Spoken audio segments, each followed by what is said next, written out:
Assalamualaikum warahmatullahi wabarakatuh. Halo teman-teman semua.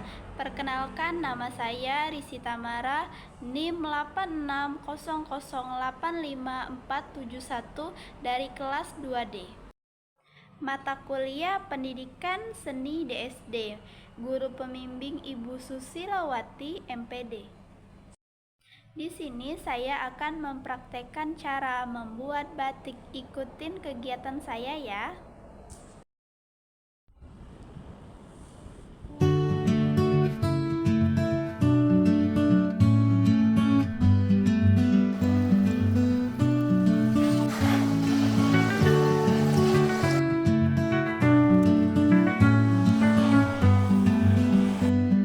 Itulah praktek cara membuat batik celup. Saya ucapkan terima kasih. Wassalamualaikum warahmatullahi wabarakatuh.